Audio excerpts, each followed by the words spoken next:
Good morning. Good morning. It is truly an honor to be with you today. And thank you, Andres Gluski, Susan Siegel, Aaron Farnsworth, for your leadership. The membership of the Council of the Americas includes so many leaders who are truly committed to strengthening economies and democracies throughout the Western Hemisphere. And I'm very pleased to join you today. Last week, President Joe Biden and I reached the 100th day of our administration. In that time, we have let the world know, and the President has been very clear about this. America is back. We have rejoined the Paris Agreement. We are ending our nation's longest war. We are rebuilding our alliances and engaging partners all over the world. And we are revitalizing our relationships throughout the Western Hemisphere, from the southernmost parts of South America to the northernmost parts of Canada and everywhere in between.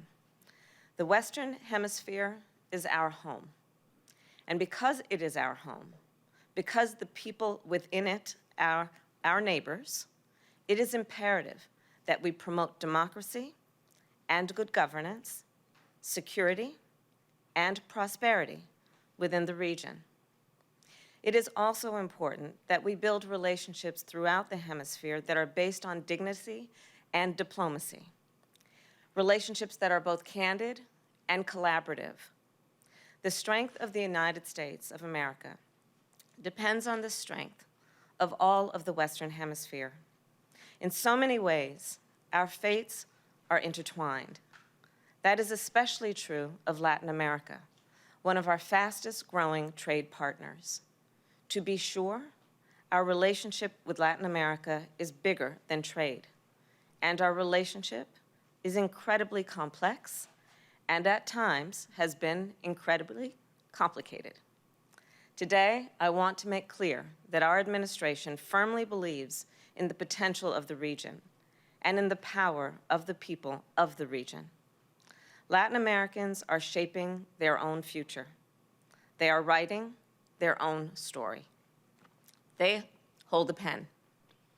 As I see it, our role is to read those words, take them in, and help however we can as Latin America writes its own next chapter. Put another way, the United States is committed to supporting the vision of the people in the region, in their need for relief, in their hope for opportunity, in their calls for justice. 8 years ago, President Joe Biden addressed this conference. Then Vice President, he led our nation's diplomatic efforts within the Northern Triangle and with Mexico. Recently, he asked me to take the lead. This is a priority for our nation and a role that I take very seriously. We are all well aware of the immediate situation. The citizens of El Salvador, Guatemala, Honduras are leaving their homes at alarming rates. But there's a fundamental truth behind that headline. People in the region do not want to leave their homes. They do not want to leave the communities they have known their entire lives, the church they go to every Sunday, the park they take their children to, their friends, their family, their community. I do believe they leave only when they feel they must. And I'm thinking about people whose homes have been washed away by hurricanes, people who are parents who have sons who have been threatened by drug cartels, people who have daughters who have been targeted by human traffickers, people who do not have enough to eat, people who are out of work, people who have lost hope. And that's why they leave home and come to the United States. They are suffering, they are in pain. Many are experiencing unimaginable anguish. So we want to help. Our administration wants to help. We want to pick back up the kind of work President Joe Biden started when he was vice president. We want to help people find hope at home. And so we are focused on addressing both the acute factors and the root causes of migration. And I believe this is an important distinction. We must focus on both. First, the acute factors, the catastrophes that are causing people to leave right now, the hurricanes, the pandemic, the drought, and extreme food insecurity. And then there are the long-standing issues, the root causes. And I'm thinking of corruption, violence, and poverty, the lack of economic opportunity, the lack of climate adaptation and climate resilience, the lack of good governance. Just this weekend, we learned that the Salvadoran parliament moved to undermine its nation's highest court. An independent judiciary is critical to a healthy democracy and a strong economy. On this front, on every front, we must respond. So there is much work that needs to be done to combat violence in the Northern Triangle. Violence against Afro-descendants, violence against indigenous people, violence against LGBTQ people, violence against young people, violence against women. And I've spent much of my career defending survivors of sexual assault and domestic violence. I have fought for the equality and the safety of every group I just named. And I believe, as I know all of you do, that we must stand up for the basic human rights of all people. And when those rights are violated, I will say it again, we must respond. In El Salvador, in the face of violence, we must focus on high crime areas and give young people alternatives to gang recruitment. In Honduras, in the wake of hurricanes, we must deliver food, shelter, water, and sanitation to the people. And in Guatemala, as farmers endure continuous droughts, we must work with them to plant drought-resistant crops. We must also help them and help women farmers increase their harvests. This work makes a difference. However, no matter how much effort we put in on curbing violence, on providing disaster relief, on tackling food insecurity, on any of it, we will not make significant progress if corruption in the region persists. If corruption persists, history has told us it will be one step forward and two steps back. And we know corruption causes government institutions to collapse from within, preventing people from getting their children educated, from getting a business started, from getting a fair trial. In the Northern Triangle, we also know that corruption prevents us from creating the conditions on the ground to best attract investment. And around the world, we know that corruption inhibits shared prosperity. In fact, the global cost of corruption is as much as 5% of the world's GDP. 5%. The work from combating corruption to combating climate change will not be easy. And it is not new. And it could not be more important. And it will take all of us. All of us.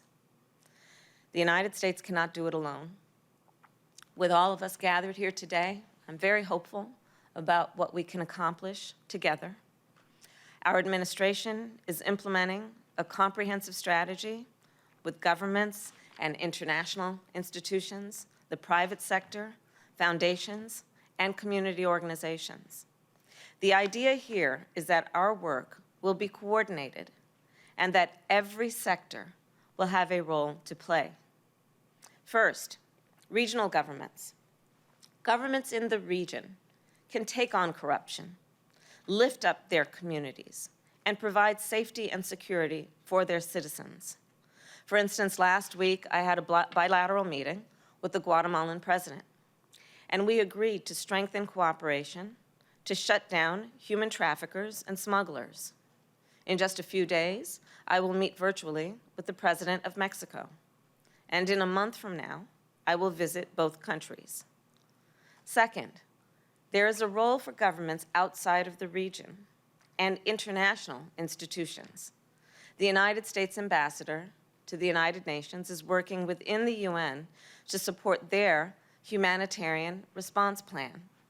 I've also spoken with world leaders from Canada, Finland, Ireland, Japan, about partnering with us to help the Northern Triangle. And for our part, the United States has announced that we will send an additional $310 million to the region. Departments and agencies across our federal government are joining in this effort. The United States Department of Commerce is planning a virtual trade mission. Our agricultural department is increasing food assistance. USAID has deployed a disaster assistance response team. And as I had told our cabinet secretaries, we must be ambitious and deliberate. We must also be proactive, not just in the Northern Triangle, but across Latin America. Third, we must think beyond government.